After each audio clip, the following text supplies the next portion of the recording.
Chapter 12, in which the young man learns about happiness in life.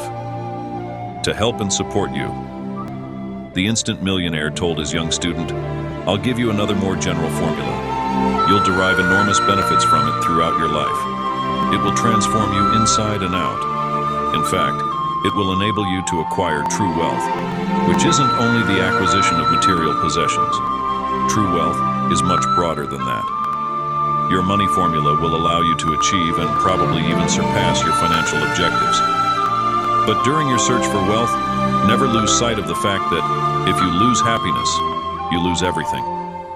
The pursuit of money can easily turn into an obsession, preventing you from enjoying life. And as the saying goes, what shall it profit a man if he shall gain the whole world and lose his soul? Money is an excellent servant, but a tyrannical master. Do you mean that happiness and money can't coexist? Far from it, but you must stay very alert not to lose your perspective. One of the richest men in the world, John D. Rockefeller, was so preoccupied, so crushed by the weight of his worries, that by the age of 50 he was a little old man. His stomach was so out of order that all it could stand was bread and milk. He lived in constant fear of losing his money and being betrayed by his associates. Money had become his master. He couldn't enjoy it anymore. In a way, he was poorer than a simple office clerk who could enjoy a good meal. At the same time that you're dangling wealth in front of my eyes, said the young man, you managed to frighten me as well. That's not my intention, though, replied the millionaire. And the formula I'm about to give you will help you avoid the trap many fortune seekers have fallen into. People who are still basically poor work relentlessly to achieve their ends. The first money they earn triggers their deep-seated ambition and causes them to crave more and more.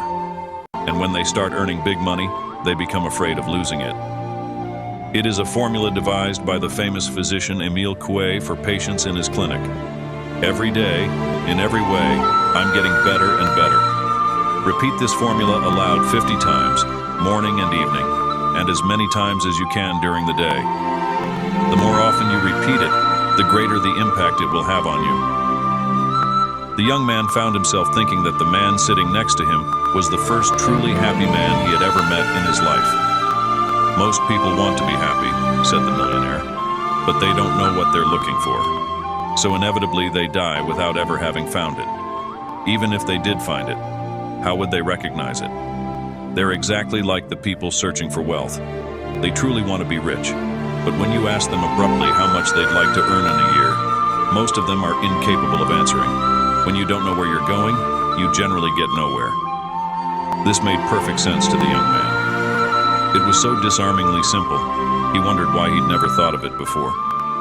He'd never taken the time to clearly describe what he wanted, to really think things through. He vowed then and there that in the future he would do a lot more thinking and reflect upon the things that mattered in his life. That would probably prevent a lot of mistakes. Happiness, of course, has been defined in countless different ways, the millionaire said. For each of us, even for those of us who have given it much thought, it translates into a wide variety of things. But I'll give you the key to happiness. With this key, you will be able to know beyond a shadow of a doubt at any time of your life if you are happy. If you are doing what it takes to make you happy. Ask yourself this. If I were to die tonight, could I tell myself at the instant of my death that I had accomplished everything I had set out to do that day? When you have done exactly what your inner self feels you should do each day, you will feel free to leave the world each day. To be perfectly sure that you are doing what you should be doing, you will have to do what you love doing. People who don't do what they enjoy are not happy. They spend their time daydreaming about what they would like to be doing. And when people aren't happy, they aren't ready to die at a moment's notice. I've barely started living, and here you go talking to me about death as if it were just around the corner, the young man said. I admit this philosophy may seem morbid at first, and yet it's a philosophy of life, 100%. Those who never do what they really enjoy doing, who have given up their dreams, so to speak, belong to the living dead. To really understand what I mean, ask yourself that question and answer it with total sincerity. If you lie, you'll only be lying to yourself, and you become the loser in this game. If you knew you were going to die tomorrow, Wouldn't you change your plans for today? Wouldn't you do something else with your life rather than what you've been doing up to now? I'm sure I would. You'd probably start by making the necessary arrangements. You'd make a will, if you hadn't already, and say goodbye to your family and friends. But let's suppose that all of these tasks took only 1 hour. What would you do with the remaining 23? Ask that question of everybody you know. Their responses will invariably fall into 2 categories. Unhappy people who don't enjoy their lives will tell you that they do something totally different. Why on earth would they continue doing something they hated if they had only 24 hours left to live? Those in the second category, he continued, and unfortunately they're the minority, would do exactly what they normally do every day of their lives. Why would they change anything? Their work is their passion. Isn't it quite understandable they would do it until their time was up? Bach belonged to this category. On his deathbed, he was correcting his last piece of music. But you don't have to be a genius to want to work until the end. Each of us in our own way and in our own occupation can become a genius, even if unrecognized as such by society. To be a genius simply means to do what you enjoy doing. That is the true genius of life. Mediocrity is never daring to do what you love, for fear of what others will say or for fear of losing your security. A security that is an illusion more often than not, isn't it? Asked the young man. That's right. So ask yourself the question, if I were to die tomorrow, what would I do with the last hours of my life? Would I agree to go on being a shadow of my true self, lacking in self-respect, forcing myself to do something I hate? Imagine you invite a friend over to your house to help you do some chores. Would you give the dirtiest ones to your friend? Of course not. So why force on yourself tasks that you find so degrading? Why be your own worst enemy? Why not become your own best friend? There was a moment of silence, and then the old millionaire asked the young man directly, "And what would you do if you were to die tomorrow? Would you do exactly what you've been doing?" "No, I wouldn't." Now consider the following observation. Don't you find it highly presumptuous to believe that you won't die tomorrow? The young man felt troubled. The old man had often displayed an uncanny ability to see into the future. Was he now announcing his imminent death? The millionaire seemed to read his thoughts. "Don't worry," he said, obviously amused. "You're not going to die tomorrow. You'll live to a ripe old age. But allow me to pursue my line of reasoning. Don't you find it presumptuous of people to believe that they always have their entire lives ahead of them? In many cases, death strikes out of the blue. But people create the illusion that they have lots of time ahead of them, and they constantly put off the decisions they should make. They tell themselves, "I've got time. I'll get down to business later." Then old age arrives and they find they haven't done anything yet. It reminds me of a saying I heard, "If youth only knew, if old age only could," said the young man. Exactly. The secret of happiness, therefore, is to live as if each day was your last, and to live each day to the fullest by doing what you want to do, what you would do if your hours were numbered. Because realistically, they are. We always seem to realize this when there's very little time left. Then it's too late. So you must be courageous enough to act immediately. Live with this thought in mind. I refuse to die without having had the courage to do what I wanted to do. I don't want to die with the appalling thought that society tricked me, that it got the better of me and annihilated my dreams. You must not die with the dreadful feeling that your fears were greater than your dreams and that you never discovered what you really enjoy. You must know how to dare. "I totally agree," said the young man. "But what happens if I'm not absolutely sure that I don't really like what I'm doing? I don't know of any occupation that's completely free of hassles." You're absolutely right. Even a profession that fires us up has its negative aspects. But to find out whether your job really pleases you, ask yourself this question. If I had $1 million in the bank right at this moment, would I continue doing the same job? Obviously, if your answer is no, you don't like it enough. Tell me, how many people would continue in the same occupation if they suddenly became millionaires? They are few and far between.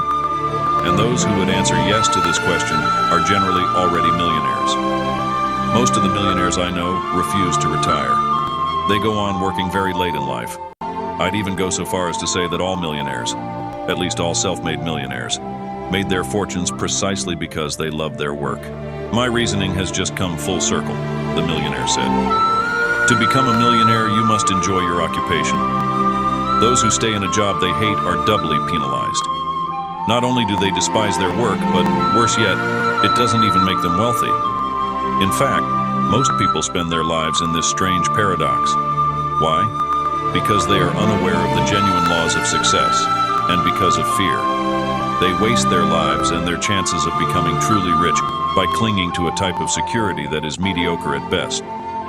They believe wealth is reserved for others, or that they don't have the necessary talent. And why do they let themselves be tricked into believing these illusions? Because their minds are not conditioned to see reality, to see that their beliefs are an illusion. Remember the saying, character equals destiny. Strengthen your mind, and circumstances will yield to your desires. You will gain control over your own life. Have you always been happy? Asked the young man. No, not at all. There were times when I was absolutely miserable. The thought of committing suicide even crossed my mind. But then I too met an eccentric old millionaire who taught me almost everything I'm telling you today. At first I was pretty skeptical. I couldn't believe this theory could apply in my case, even though he was living proof that it worked. But since I had tried all sorts of things and was still unsuccessful, and since I had nothing to lose, I was willing to give it a try. I was 30, and I felt I was wasting my life. It seemed as if things were slipping through my fingers. I'm sure that today you don't regret having taken the advice. He often said I could become the master of my life and control all the events taking place in it. But I never believed him. It seemed like science fiction. Then, one day, after hearing him repeat the same song over and over again, I told myself that maybe he was right. Maybe life was not what I'd always thought it was. A series of more or less unpredictable and uncontrollable events in which luck or fate ruled. Maybe it was possible that we could control our destinies if we mastered our minds. Soon I was beginning to think like that. In other words, a revolution was taking place in my mind. It happened only after I'd spent quite some time repeating to myself, every day, in every way, I'm getting better and better. My mentor also taught me another formula, which in my opinion is even more powerful, at least as far as my own experience goes, and I highly recommend it to you. It's slightly religious in nature, which puts some people off. But that's a pity, since it has an invaluable effect on the mind. Repeating this formula has calmed me down when I felt anxious or nervous, and has brought me answers when I seriously needed them. Tranquility is the greatest manifestation of power. Be still and know that I am God. Repeat it every day as often as you can. It will bring you that feeling of serenity so necessary for getting through life's upheavals.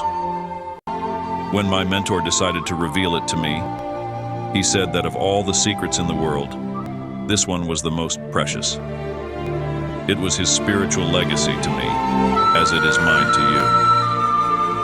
By repeating this formula, which seemed strange to me at first, I developed a new inner power. This power, which never ceased growing over the years, kept reminding me of something the old millionaire had repeated to me over and over again. I could do anything. Nothing would be impossible for me as soon as I became the master of my destiny. So little by little, I convinced myself that I could steer my life exactly where I wanted it to go.